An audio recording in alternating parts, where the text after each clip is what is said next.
মতেদি পৰিস্থিতিটো বেয়া হ'ব যদি কোনোবাই অসমীয়া জাতিক নিঃশেষ কৰিবৰ কাৰণে যত্ন কৰে। যেতিয়া কোনোবাই যদি জাতিটোৰ বৰ ঘৰত সোমাই যায় তেতিয়াতো মাত কথা মাতিবই মানুহে।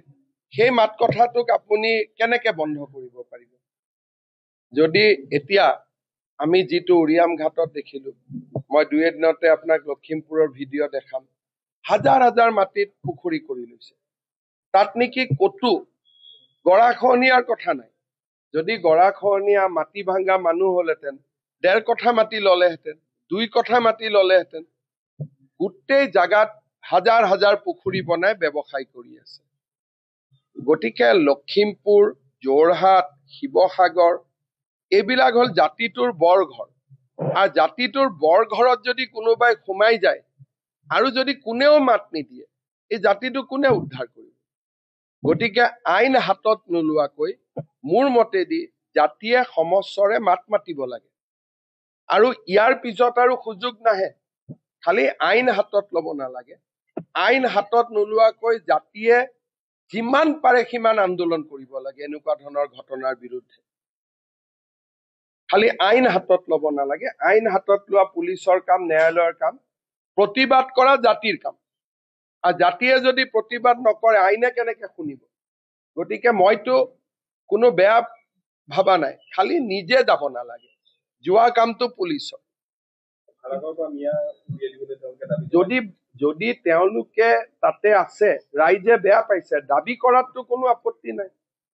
উলিয়াই দিব নিদিব এইটো পুলিচৰ কাম। কিন্তু মোৰ ভোক লাগিছে, ভোক লগা বুলি কোৱাত কি আপত্তি আছে?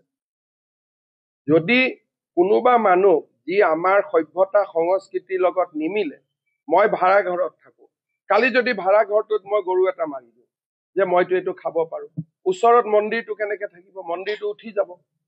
গতিকে অসমতো ভাড়া ঘৰে সমস্যা। প্ৰথম ভাড়া ঘৰত যায়, তাৰ পিছত লাহেকৈ গৰুটো কাটি দিয়ে, তাৰ পিছত লাহেকৈ মছজিদটো হয়, সত্ৰখন ওলাই গুচি আহে তাৰ পৰা।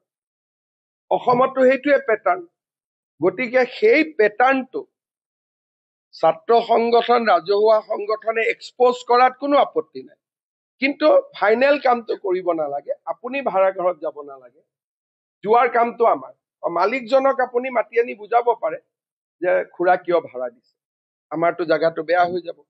অনুৰোধ কৰাত কোনো আপত্তি নাই, কিন্তু হাতত ল'ব নালাগে। হাতত লোৱা কামটো চৰকাৰ। মোৰ মতেদি পৰিস্থিতিটো বেয়া হ'ব যদি কোনোবাই অসমীয়া জাতিক নিঃশেষ কৰিবৰ কাৰণে যত্ন কৰে। যেতিয়া কোনোবাই যদি জাতিটোৰ বৰ ঘৰত সোমাই যায় তেতিয়াতো মাত কথা মাতিবই মানুহে। সেই মাত কথাটোক আপুনি কেনেকে বন্ধ কৰিব